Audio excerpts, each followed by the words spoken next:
What's up, guys? Tony here, and like I said, I'm gonna do a vlog about what is normal. And my cat here is trying to get involved. My cat is not normal, but without further ado, we're gonna get right to it.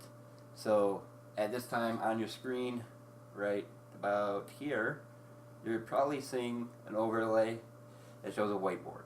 We're gonna get to that whiteboard today.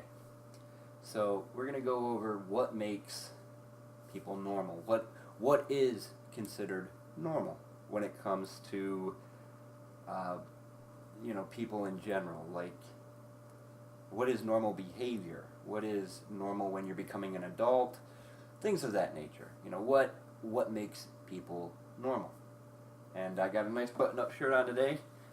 I figure this is a technical kind of video, so it needs to have some technical looks to it. So without further ado, let's get to the whiteboard.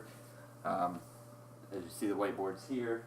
Got my camera pointed at that so you can see what I'm writing on the whiteboard, and this so you can connect with me in this sense. So as it shows, what is normal? Okay, we're gonna do this with blue marker because we already got it in black for the title. So what makes normal, okay? Well, as an adult, a normal thing would be to have a job. I do apologize for my handwriting. It's not the greatest, and I don't have a stand for my whiteboard, so I apologize. So having a job would be something that would be considered normal. Having a home or an apartment or a mobile home. Let's see, you want to have a place to stay. Like I said, I apologize for my handwriting. It's not the best. Place to live is what we'll put. Place to live, okay? You'd want a car, because nobody likes somebody that doesn't have a car, right? Okay, so car. So we've got three normal things, one being a job, a place to live, and a car. Why is that normal? Why can't you go through your life without having a job? Why? Because you have none of this. You'll have no money. We are literally programmed from the point when we are as young as we can remember, as anybody can remember. You're programmed to think that you need money to survive, which is true. You need money to be able to pay for your place that you stay, the place where you live. Without any money, okay, guess what happens? You get evicted. You don't have a place to live anymore, okay? Same with your car. Let's say you got a car payment. Or if you have no money, you can't keep up on your maintenance, and you can't put gas in your car, you can't pay for insurance, you can't pay for your license plate. Guess what happens? Other than if you have a loan, your car get repoed, you got no car, okay? And without no job, you got no money. So you'd have 3 red X's through your life. Now, people have spent their entire lives, 60, 70 years, working to the bone, no matter what. They have worked their hands off. They have lost houses, vehicles, so many things they've lost in search of what some would call the American dream, okay? Again, I apologize for my handwriting. It's not the best. The American dream, and it's kind of hard to write like this. I'm not very good at it, okay? Does that kind of look like an M? That looks like an M to me. So, they do it all for the American dream. But what is normal? What kind of job is normal? Okay, let's take, we're going to do this in a different, see these things are pretty cool. They got a little eraser on them, so you can erase right from it, okay? So we're going to do this a little differently. I'm just kind of winging this. I don't know how long this vlog is going to be, guys. We're going to get into some things too. So, this should be fun. I'm going to share a couple of personal experiences with money and things like that. So we're going to say that to be considered, for the American dream, okay, to be considered normal, we're going to assume that you need these three things. You need a job, place to live, and a car, okay? You need those three things. So what happens if, you know, how do you get a job? Education, right? That's what they tell you in school. A job equals education. The higher your education, the more money you make. That's what they say. But I'm going to give you some real figures here, okay? When I first started working, I worked for a produce factory. What they did was they processed like celery, corn, all kinds of stuff. Its name was Chase Farms. Okay? So when I worked at Chase Farms, I made approximately, we're going to do that in blue to make it a little bit easier for you guys to see. I don't know if the glare is going to show this or not. I made approximately $5 an hour, okay? That was $5.15 was minimum wage then. So I made $5.15 an hour, okay? Now I want to say I was 17 years old, okay? I think. Let's see, 2005. It was it was before that. It was the fall, or the summer of 2005, so we'll put S05, okay? So I was approximately 17 years old, okay? So in the summer of 2005, I worked at Chase Farms. I made $5.15 an hour. And some people might be going, well, that's all right money for the time, I guess. No, it wasn't. Minimum wage was $5.15 an hour. And it was a factory. It was 12-hour days, 7 days a week, okay? So we worked 12-hour days, 12 hours per day, okay? D is day. And then I worked 7 days a week, 7 days per week, okay? And you're going, well, that adds up to a lot of money. You're right, it does. It adds up to a whole lot of money, a whole lot of dollar signs, right? But where does getting a job and education play a part, okay? So job, and we'll put education, okay? So where does all this play into each other? Well, here's one of those scenarios I told you I was going to tell you about. I dropped out of high school when I was 16. So at 16 years old, I dropped out.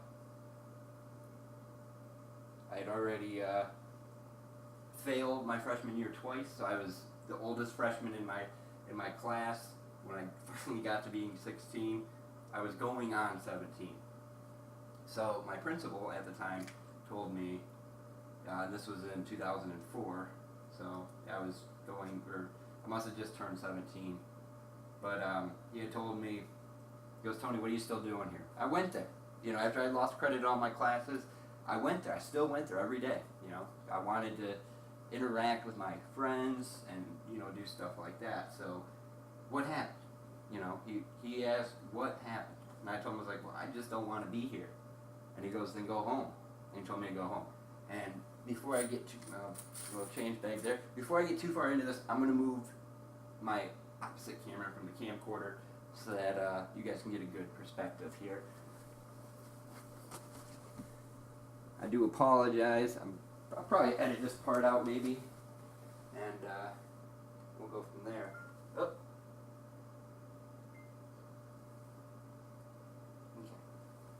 There we go. I did not try to stop that from recording, so I'll have to leave that in so I know where to pick back up. Alright, so hope that's 1 second.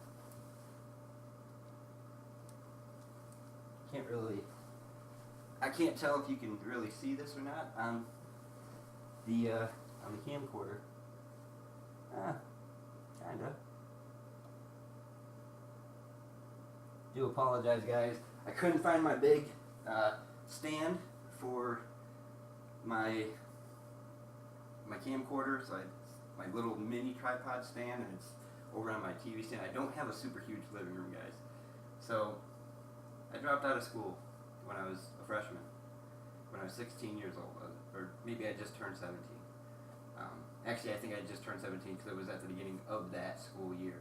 I dropped out, and my principal at the time, I'm going to put his name in here because he actually played a very big role in what happened as I started growing up, and he gave me a book that really helped me out too.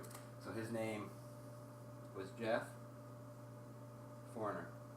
Yeah, probably didn't spell that right, but it was his second year being the principal there, and he was a young principal. He was probably in his mid-30s and maybe early 40s. And when he called me in there, he looked me dead in the eye and he said, "Tony, whatever you decide to do, just get your GED." He said, I'll put a star next to it. He said, "Get your GED." He said, "You'll be thankful you did." He goes, "And then, because at least at that point, you can further your education if you decide to go to college." So I was like, okay. I was like, I'll bite, you know. What do I got to do to get my GED? Well, got to go to an alternative school. Went to this alternative school. We'll put this down here. Its name in green. Its name was Rural Challenge Initiative, RCI for short. Okay. When I went to RCI, I went 5 days a week, Monday through Friday, from 8 a.m. until 2 in the afternoon every day. I was up north. I lived near the Baldwin area. I was probably about 15 miles or 15 or 16 miles outside of Baldwin. I went there in January of 2005. By the end of that month, I was able to take my testing for the general equivalency diploma, which is the GED. So I passed my test, okay? Passed all my tests, and then comes, waiting. I had to wait to get my GED. So that's how it all plays in. So in May, okay, of 05, I got my GED. Okay, and that in turn went to this. I started working at Chase Farms in May of 2005. But I knew that that's not what I wanted to do for the rest of my life. I did not want to work in a factory the rest of my life.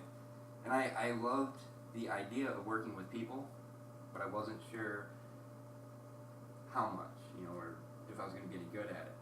So we get through this, okay? Jeff Forner gave me a book called Chicken Soup for the Soul. And it was a collage of different stories of people through different walks of life. And basically, what that book tells you is you have to adapt to change. And you have to be willing to work with change, okay? And all my life, people told me I wasn't normal. Constantly. Okay, so we're going to take away Chase Farms because I worked there for that entire summer into the fall months, which is at that point they closed off because they didn't do any work in the winter. And, so I had no money. Well, I had money from working all summer, but not being able to, spend it. I had all that time and all that money. So I had money to just kind of rest on. I mean, it wasn't a lot of money at $5.15 an hour. It wasn't a lot, but it was enough. Then comes my second job. This place taught me everything I know about people. And this place was called Civic. This place got in a lot of trouble with the FCC. Civic Development Group, okay? We're going to put Dev Group. I don't feel like spelling that all out. So Civic Development Group. Well, you're going, well, what were you doing? You want to know what I was doing? I was telemarketing, okay? They offered me telemarketing. That's really bad handwriting. I do apologize. They offered me $8 an hour to start, okay? $8 an hour to start. Just to get people to buy a decal for on their window. 40 hours a week. I didn't have to I didn't have to do anything besides talk on the phone all day. And they were split shifts, so you worked 4 hours, and if you worked an 8-hour day, you worked 4 in the morning and 4 in the afternoon. They never made you work 8 back to back. This way they didn't have to give you a lunch break, and you only got one 15-minute smoke break. So at $8 an hour I started. And then I worked there until 2007, which my oldest brother had moved down to Holland, which is where I am now. In 2007, he purchased, in 2006 he had started a pizza restaurant. And that was fine and dandy. I wasn't really interested in doing that. I liked my job, telemarketing. And then in the summer of 2007, so we'll put S of 2007, the FCC,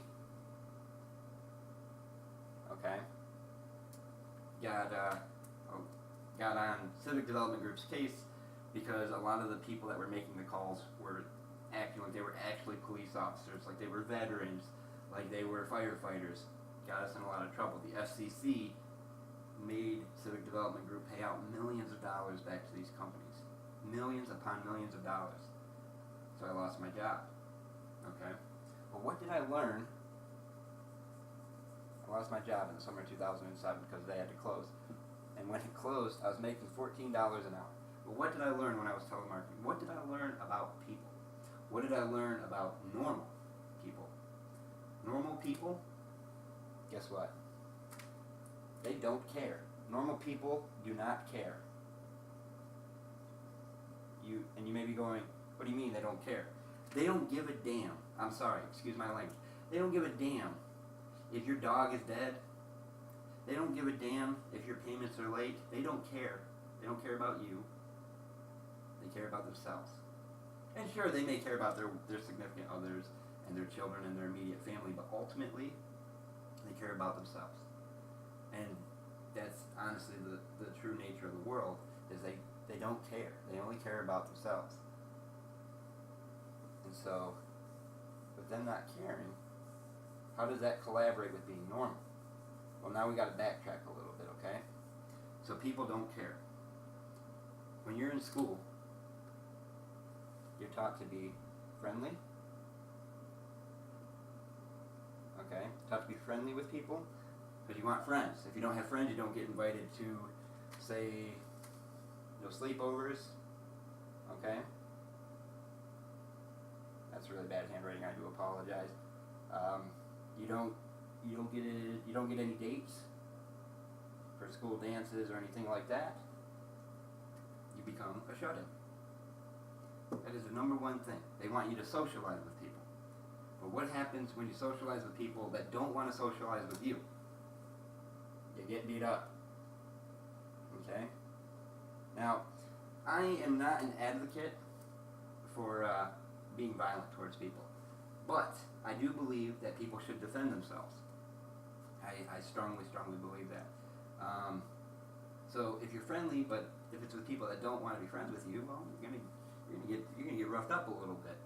Now, you can fight back and be, the kind of anti-hero type person, or you can be one of those people that goes with the flow and things like that. But what is normal? And I'll give you some real life examples here, okay? So we're gonna come back to the place to live and stuff, because that all kind of goes with a job and an education. So we kind of covered that. You need those things in order to survive, because you need a way to put food on the table. Okay? To buy food, you need a place to put that food to keep it fresh. So what is normal? Okay. So my son, Anthony Jr., was born November 12th, okay, 2006. That is a bad age. Of 2006. Okay? So my son will be 10 years old this year. He'll be 10 years old. Now, for the first, I want to say when he was 3 or 4, okay, 3, maybe 4 years old, a lot of my family said, maybe your son has ADHD. Okay? And for those of you that don't know, ADHD means attention deficit hyper disorder, as well as ADD, okay? And that's attention deficit disorder. If I am correct. Correct me if I'm wrong, I do apologize if I'm wrong. So when my son was 3, maybe 4 years old, it was around that time. It was around 2009 and 2010.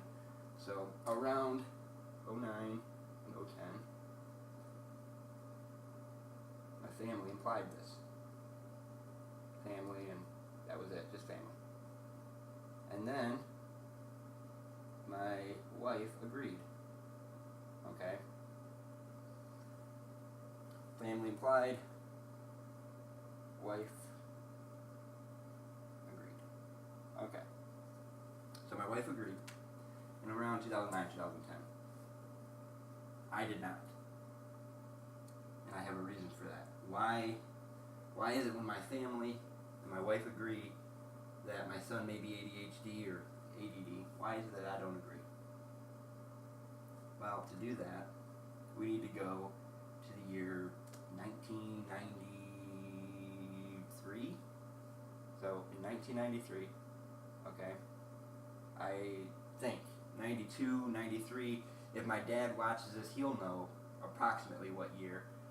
Even if my mom watches it, she would know approximately what year. I'm going based off of memory of how small I was at that time, so that's why I'm figuring 92, 93. I was usually a pretty small guy. So in 92, 93, I had a doctor named Dr. Barnes. Okay? I think he was just our normal family doctor. But they also thought, at that time in 1993, that my mind, I was crazy, right? I needed Ritalin. That's what they wanted to give me was, I don't even know how to spell Ritalin, but they thought maybe I was ADHD. Although at this time, ADHD was not common. It was not common. And I may be incorrect on the doctor. He's the only doctor I remember when I was growing up. But I may have had a different doctor that was like a psychiatrist doctor to test, levels in my brain. But the doctor that did that said, not ADHD. Wanna know what he said? Right from the horse's mouth. Borderline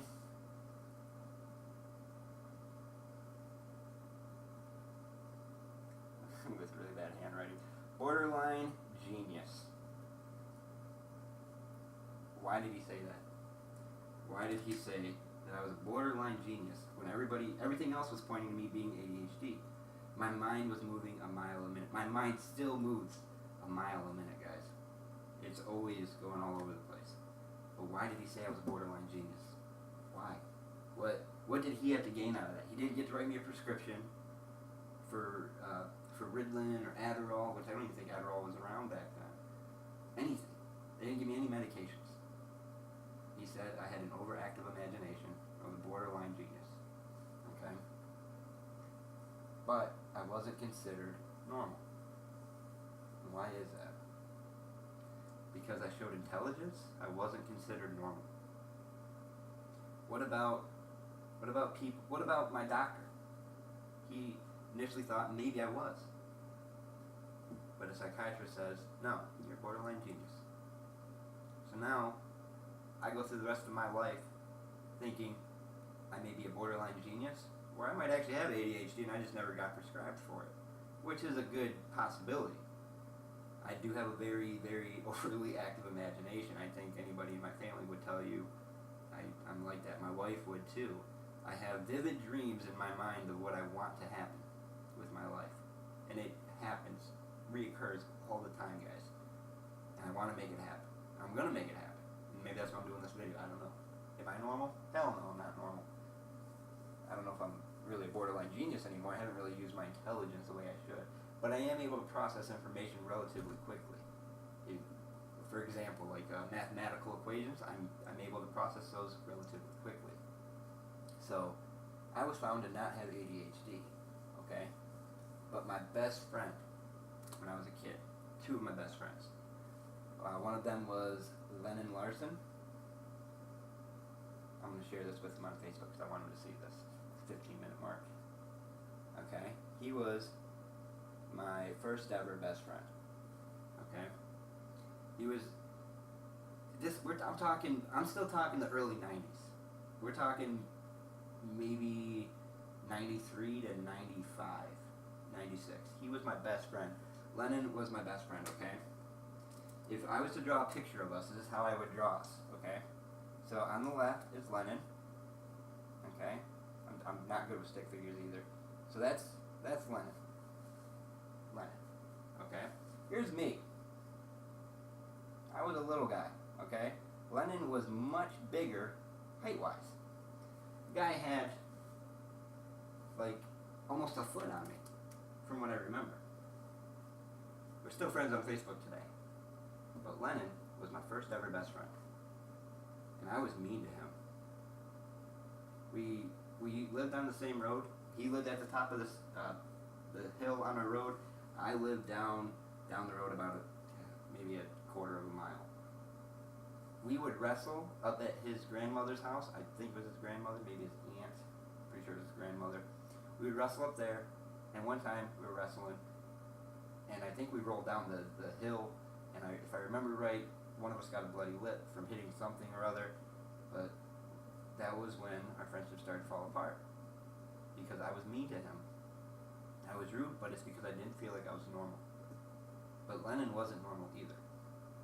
Lennon definitely, at that time, either had ADD or ADHD. By nowadays standards. At that time, I don't think he did, processing information-wise, but he was all over the place in his head. Okay? So now, we're going to go forward. I really don't know how long this video is going to be, and I do apologize. It was super long, because it's already at almost 20 minutes. Holy smokes. Alright, so Lennon Larson was my first best friend ever, okay? Why did I put an I? Lennon was my first ever best friend. Who was my next best friend, though? Because after Lennon, you had to have a best friend, okay? My second best friend. This is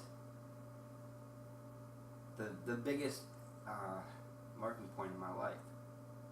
Because this friend had a lot of other issues, too. His name was Keith. Okay?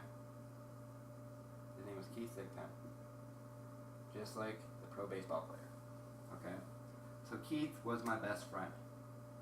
And I still consider him to this day, and his family. I consider his family an extension of mine. They helped me out with a lot of stuff in my life, especially his mom.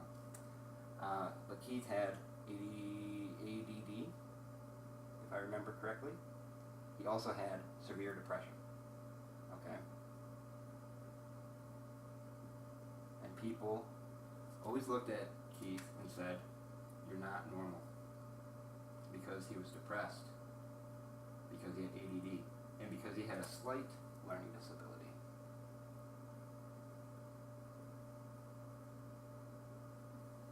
He had a slight learning disability, depression, and ADD. But when me and him would hang out every day at school, on the weekends at his house or my house, that didn't exist. There was no ADD, there was no depression, and there was no learning disability. It's because of him that I realized that it doesn't matter what people consider normal. So even by today's standards, okay, this wouldn't be considered normal. ADHD, everybody wants to diagnose somebody with ADHD nowadays. That is the fallback, is ADHD. Saying somebody's ADHD or ADD or clinically depressed, okay? They are depressed. So let's soup them up with pills and let's make them be normal. But what is normal? That's where we need to understand. What is normal? Okay? So when my son was 3 or 4 years old, my wife, my family, and the doctor agreed that it was in our best interest to put my son on various pills. Okay? And this isn't me trying to rise up against my family or my wife or anything like that. By the way, if Keith does see this, man, I still love you. You're still my brother. So, I actually, before I get into that, my oldest sister, Angela, was clinically depressed. had ADHD and a learning disability. The exact same symptoms that Keith had. And she turned out to be a pretty normal functioning adult. And she was doing a lot of, they had her on various medications throughout her teenage years. So anyways, my family has implied my son is ADHD. My wife agrees, her family agrees, the doctor says, let's give him some medication. What do they give him? They give him Ritalin to start, okay, to see what happens. They give him this thing called, I don't know how to spell this, I'm probably going to spell it wrong, Capve, okay, and a couple other ones. Why? Why is that considered normal to give children pills like that? Is it possible that my son just might be this?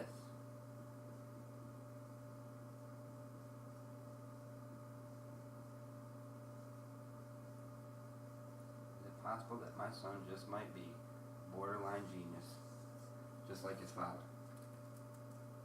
Is that possible? Is that genetically possible? Is that type of trait inheritable? That's the question. Can you inherit a trait to make you intelligent? Because if that's the case, where did I inherit it from? You know? I'm not saying that people in my family are not intelligent, but if I put us all in a room together, I think I'd probably be the most intelligent one there, without having a college degree. So where did I become a borderline genius? So what about my son? Is there a chance that he's a borderline genius? You damn right there's a chance he's a borderline genius. Is that normal? You're damn right that's normal. It's very normal. Looking at this right now, everything laid out about my son makes me angry. Because in today's society, okay, this is what we all the doctors just want to instantly go to medication. That's all they want to do. They don't care the adverse effects that it may have on that child as they get older. Because my son's going to be 10 years old this year, and he's still taking this Capve. I don't think he doesn't take the Ritalin anymore, or Ritalin. He doesn't take that one anymore, but he still takes the Capve. And he takes another one as well, and they have them in relatively large amounts that I don't agree with at all, and I just don't understand why they would want to do this to a child. I wish I had a bigger eraser. So what makes somebody normal? In my honest opinion, I think that the differences with everybody is what makes them unique and normal. I don't honestly think that there is a normal per se. Taking medications does not make you normal. Okay? When your family implies that your child or you may have a learning disability or anything like that, it does not make it normal. It does not make it normal to say that people have ADHD or ADD. That is not normal. Want to know what's normal? I'll tell you here in 1 second. This is what is normal.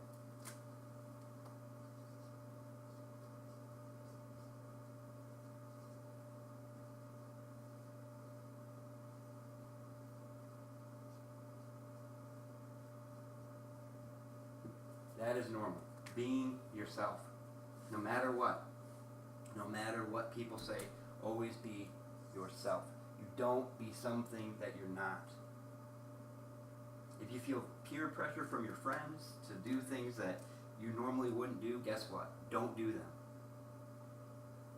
Be yourself. Two of my friends that I had spent some time away from when I was a teenager that recently I started hanging out with again, we took some time to reflect on the stupid stuff that we did when we were teenagers. Given the chance of looking back at it now, would we have done it the same way? Probably not. When you're older, you realize you made some mistakes. but we were being normal. We were being kids. We were being teenagers, but we were being ourselves. And I've always stood by that you need to be yourself no matter what. No matter what anybody says or does, always be yourself. Never falter or cater to things like that. And honestly, this is something that I need to practice more often. I need to practice this. You have to have real conviction when you have to be yourself. Because it's really easy to go with the flow, to go with what people say. It's hard to be yourself and really push yourself. It's tough sometimes. I know this. It's very tough. But it's very doable. But you always have to be yourself. So what is normal? Being yourself, no matter what. You like country music and all your friends like rap music, guess what? Listen to your country. Listen to that as loud as you want to. Be yourself. You like Pepsi while all your friends like Coke? Drink the Pepsi. Be yourself. You know? You like this girl, but all your friends say, no, you don't want to date that girl. No, she's bad news. Be yourself. Do what you gotta do. Not what your friends want you to do. Do it for yourself. Do everything for yourself. And obviously, as you get older, the relationships that you have with people, whether significant others or friends, they'll grow closer, or they'll just disperse and grow further out. That's just the way it is. You know, and you can't change that, but you always have to be yourself when you're doing it, no matter what. You can't let the chance of not being super successful falter you and change you from being yourself, no matter what. That is the most primary objective, is to be yourself. So what is normal? Is normal taking pills? Not really. Is normal feeling obligated to do things that you normally wouldn't do in any normal situation? No. Normal is being yourself. However you were made, whether you believe in God or you don't believe in God, however you were created, with the traits that you were given, you need to be yourself. That is what is normal. And I know that this video didn't hit a whole lot of big points, but the point I want to drive home: be yourself. No matter what. No matter what anybody says, be yourself. Nobody can tell you not to be yourself. If you meet somebody in life and they say, don't be yourself, be what I want you to be, you need to get that person out of your life immediately. They are not worth your time. No matter what, they are not worth your time. And I can't drive it home hard enough, but you need to be yourself. No matter what. Don't let anybody ever tell you not to be yourself. And I thank you very much for watching this video, and if you have any questions, feel free to leave them down in the comments, or you can shoot me an email. My email is down in the video description. If you liked what you saw, go ahead and hit the like button. Go ahead and subscribe if you'd like more content. Again, be yourself, and I will see you guys